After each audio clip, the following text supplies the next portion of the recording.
2023 সালে আদরাজাতকে নিয়ে সাইফ চন্দন বানিয়েছিল লোকাল। সেই সিনেমায় একটা ডায়লগ ছিল, আমি এইখানে গোলামি করতে আসি নাই, আমি আইছি মালিক হইতে মালিক। তো সেই সময় আসলে সাইফ চন্দন আদরাজাতকে মালিক বানাতে পারেনি, তার সিনেমাটা বক্স অফিসে ওইভাবে সফলতা অর্জন করতে পারেনি। তবে একটা ভরসা ছিল যে সাইফ চন্দন হয়তো বা কমার্শিয়াল সিনেমা ভালোভাবে মেক করতে পারবে যদি সেই সুযোগটা সে পায়। তার ওই সিনেমা একটা গান ছিল, সব থেকে ভাইরাল হয়েছিল, মাম্মারে মাম্মারে মাম্মারে খেলা হবে। তো সেই গানটা ভালো ছিল এবং ওইখানে আদরাজাতের পারফরমেন্স বেশ ভালো ছিল। তো যাই হোক, 2023 থেকে 2026 আদরাজাতকে তো মালিক বানাতে পারেনি, তাই সাইফ চন্দন এই মুহূর্তে আরিফিন শুভকে নিয়ে আসলে হাজির হয়েছে।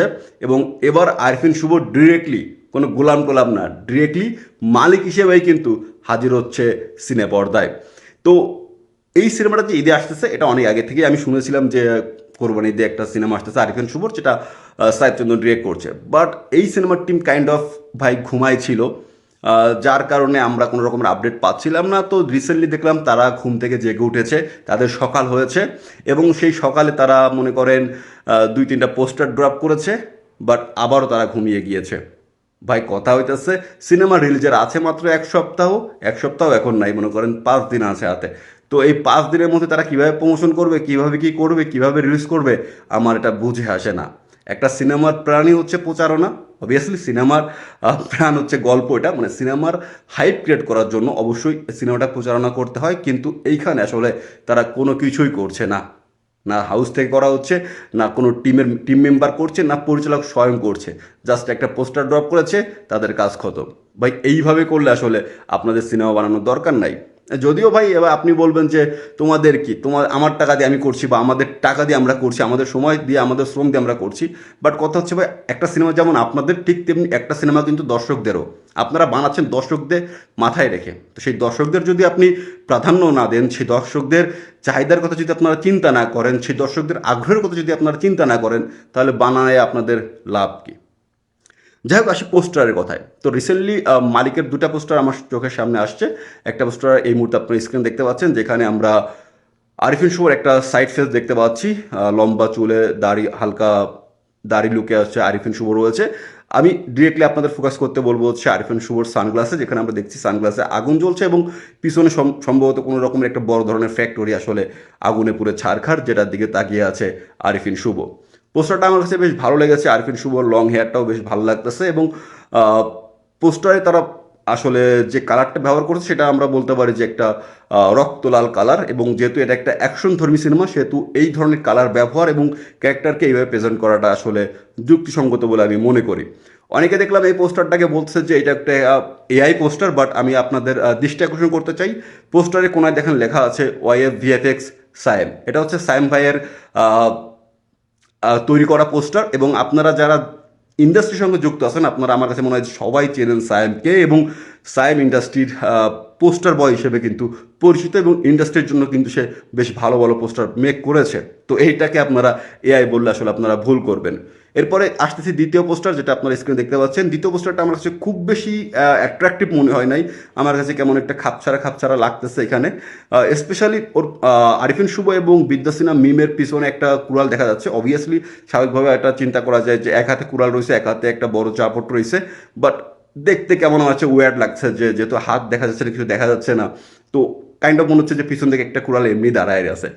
এছাড়া পোস্টারটা আমার কাছে খুব বেশি অ্যাট্রাকটিভ লাগে নাই, তবে ফার্স্ট যে ক্যারেক্টার রেভিল পোস্টারটা ছিল আরিফিন শুভ, সেটা কিন্তু আমার কাছে বেশ ভালো লেগেছে। এখন কথা হচ্ছে পোস্টার ভালো লাগলে তো আর হবে না, এটার কন্টেন্টের মধ্যে দম আছে কিনা সেটা দেখতে হবে, কন্টেন্টের মধ্যে সেই ফিল্ড আছে কিনা সেটা দেখতে হবে। আর সেটা দেখার জন্য আসলে অবশ্যই সিনেমা থেকে কিছু একটা ড্রপ করতে হবে, ট্রেজার ড্রপ করতে হবে, গান ড্রপ করতে হবে, ট্রেলার ড্রপ করতে হবে। কিন্তু সাইফ চন্দন এবং তার টিম আমার কাছে মনে হয় যে ঘুমিয়ে আছে।